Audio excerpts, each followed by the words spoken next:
السلام علیکم ناظرین، محفوظ بھاری آپ کے ساتھ ہم خیال۔ فالج کا حملہ کیوں اور کب ہوتا ہے؟ شریانوں میں پلاک کیسے دور کیا جائے؟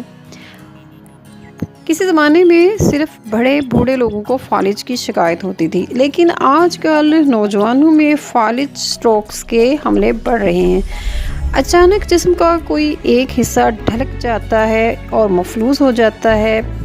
صرف عمر رسیدہ لوگوں کا یہ مسئلہ نہیں رہا، خاص کر خواتین میں ایسے اضافی عوامل موجود ہوتے ہیں جو سٹروکس کا خطرہ بڑھا دیتے ہیں۔ فالج کا حملہ اس وقت ہوتا ہے جب دماغ کے اندر خون کی فراہمی رک جاتی ہے۔ خون رکنے کی کئی وجوہات ہو سکتی ہیں، لیکن جو سب سے عام قسم کا فالج ہے، اس میں یہ 85% فالج کے مریضوں کو اسی سے خطرہ ہوتا ہے یا اسی سے سابقہ پیش آتا ہے۔ اس میں دماغ کے اندر خون کی کسی نالی میں خون کی پھٹکی سی جم جاتی ہے، جس کو کلاٹ کہتے ہیں، یا چربیلا مادہ پلاک خون کی نالی کو بند کر دیتا ہے، جس سے دماغ کے متعلقہ حصے کو خون کی فراہمی میں خلل واقع ہو جاتا ہے، یعنی خون دماغ کے اس پورشن تک نہیں پہنچ پاتا اور وہ پورشن جس جسم کے حصے سے ریلیٹڈ ہوتا ہے وہ کام کرنا ختم کر دیتا ہے۔ دوسری قسم کا بھی ایک فالج ہے اور یہ زیادہ خطرناک اور خوفناک ہوتا ہے۔ اس میں دماغ کے اندر خون کی نالی پھٹ جاتی ہے اور وہاں خون جمع ہونا شروع ہو جاتا ہے۔ انگلینڈ میں ویلز میں ہر سال فالج کی وجہ سے تقریباً 30,000 خواتین جان سے ہاتھ دھو بیٹھتی ہیں۔ یہ تعداد بریسٹ کینسر سے ہلاک ہونے والی خواتین کے مقابلے میں 3 گنا زیادہ ہے۔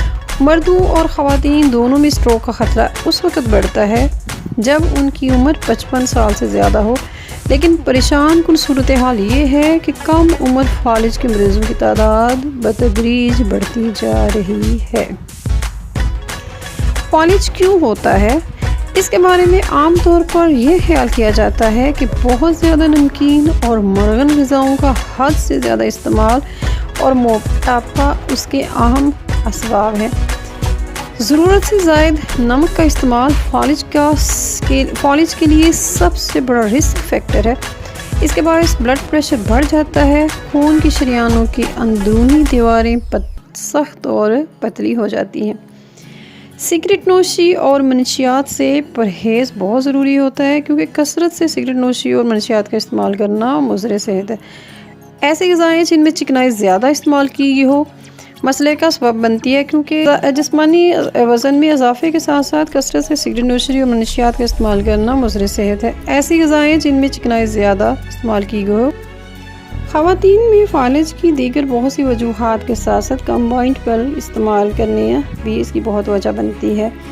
وہ خواتین جو ماں بننے والی ہوتی ہیں اور ہارمون ری پلیسمنٹ تھراپی کروا لی ہیں، یعنی HRT کے ادویات استعمال کر رہی ہوتی ہیں، اس کی وجہ سے بھی خون میں پھٹکیاں بن سکتی ہیں اور ہائی بلڈ پریشر کا بھی امکان بڑھ جاتا ہے۔ کمبائنڈ پل بہت احتیاط اور مشورے سے استعمال کرنی چاہیے۔ اگر بلڈ پریشر بڑا رہتا ہو، سگریٹ نوشی ترک نہ کی ہو اور آپ کی عمر 35 سال سے زیادہ ہو اور جسمانی وزن بھی زیادہ ہو، شوگر کی شکایت ہو رہی ہو یا آدھے سر کا درد رہتا ہو، تو ہارمون ریپلیسمنٹ تھراپی نہ کرائیں۔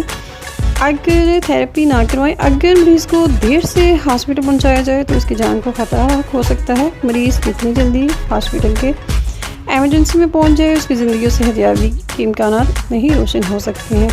اس کی احتیاطی تدابیر میں کہا جاتا ہے کہ ورزش، متوازن غذا اور صحت مند طرز زندگی اختیار کرنے سے ہزاروں مسائل سے نجات مل سکتی ہے۔ کھانے اولیو آئل میں پکانے سے مضر سے چکنائی جمنے کا اندیشہ بھی نہیں رہتا۔ اپنا خیال رکھیے گا۔ والسلام علیکم ورحمۃ اللہ وبرکاتہ۔